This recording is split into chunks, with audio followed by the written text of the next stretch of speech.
It's time for bookkeeping, beer, and BS. So in our admin company, I have Sean down at IWCA like 2 weeks in Orlando before PWMCA, and I gave so I was like, Sean, you go to IWCA, and then I'll go to PWMCA, and we'll kind of like divide and conquer. You know, we both got kids and families and stuff, so it was a good way to like divide our resources up, so he can focus on that, and I can focus on PWMCA. But right now, he actually threw some content out on blue collar recruiting, and we have 5 or 6 different companies kind of across the Midwest. In our Minneapolis window cleaning company, usually we don't kick off till March 15th. And I had a call with Andy, who's my business partner here, and I was like, Andy, all of our data says we should be recruiting right now. I know we don't need anybody. We have like 5 or 6 guys that are coming back, but we really need to get to like 16 to 18 guys by June to stay on pace with our revenue goals. So we got to recruit at least 10 to 12 guys, which means we probably need to hire 30 to 40 to have that many like employees that make it through. So we probably should start now.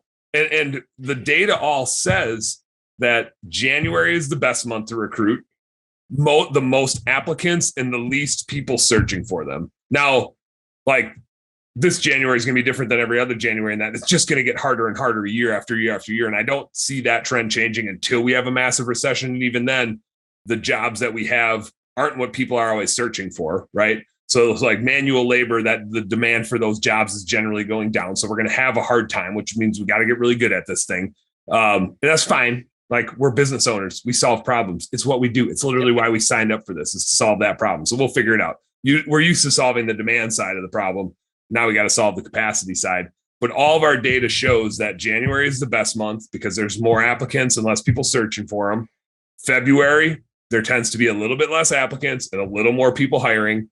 And then March, way more people hiring and less applicants. And you can imagine how it goes on. It's the same trajectory. So the longer we wait as companies, even if we really don't need the employees until March, the longer we wait, the harder it's going to be able to find A players and the more expensive it's going to be, because we're competing with everybody else that's hiring in the springtime.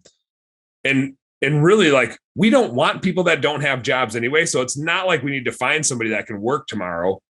It's best if we find somebody with a job, because that tells us like they're stable, right? We'd rather find somebody with a job and be like, hey, that's awesome that you have a job. We have this sweet ass job that you'd like even more. We can't bring you on until March 15th, but like, let's start talking now. And then in a couple months, we'll be ready to transition you out of the shitty job bagging groceries, and we'll be able to pay you, $20+ an hour equivalent out pressure washing, and you get to work outside and work with your hands and make way more money than bagging these groceries or working at this restaurant, working nights and weekends, like doing, shitty stuff and taking shit from people. So we've got a pretty sexy job. And I think we can compel people right now versus waiting and competing with everybody else in March and April. Like, now is the time.